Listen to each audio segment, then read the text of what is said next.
బులెటిన్లో breaking news చూస్తున్నాం. కొత్తగా మార్చేద్దాం, కొత్త ఊపుని తీసుకొద్దాం అనే యోచనలో కాంగ్రెస్ పార్టీ ఉంది. అందుకే ఏఐసీసీలో ప్రక్షాళన దిశగా కాంగ్రెస్ అధిష్టానం అడుగులు వేస్తున్నట్లుగా సమాచారం. ఇక ప్రధాన కార్యదర్శుల్లో మార్పులు చేయడంతో పాటు పలు రాష్ట్రాల ఇన్ఛార్జీలను మార్చే యోచనలో కాంగ్రెస్ అధిష్టానం ఉంది. 4 రోజుల క్రితం బెళగావిలో జరిగిన సిడబ్ల్యూసీ సమావేశం పార్టీని సంస్థాగతంగా బలోపేతం చేయాలంటూ పిలుపునిచ్చింది. ఇక మార్పులు చేర్పులపై కాంగ్రెస్ అగ్రనాయకత్వం ఇప్పటికే కసరత్తు పూర్తి చేసింది. తెలంగాణ ఇన్ఛార్జ్ దీపాదాస్ మున్షీకి స్థానచలనం కల్పించనున్నట్లుగా తెలుస్తోంది. ఇక 2 రాష్ట్రాలకు ఇన్ఛార్జీలుగా ఉన్న వారికి ఒక రాష్ట్రానికే పరిమితం చేయాలని నిర్ణయించింది. మాజీ సీఎంలు, సీనియర్ నేతలకు రాష్ట్రాల ఇన్ఛార్జీల బాధ్యత కల్పించాలని కాంగ్రెస్ నిర్ణయించినట్లు తెలుస్తోంది.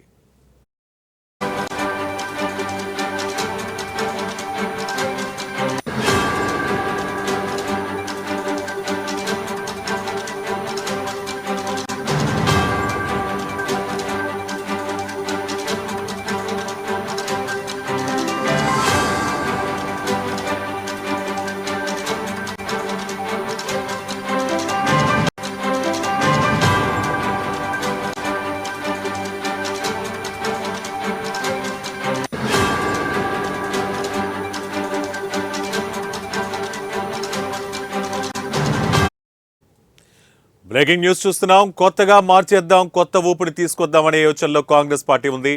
అందుకే ఏఐసీసీలో ప్రక్షాళన దిశగా కాంగ్రెస్ అధిష్టానం అడుగులు వేస్తున్నట్లు సమాచారం.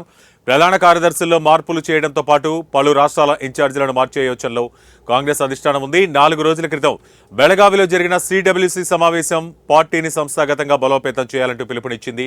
ఇక మార్పులు చేర్పులపై కాంగ్రెస్ అగ్రనాయకత్వం ఇప్పటికే కసరత్తు పూర్తి చేసింది.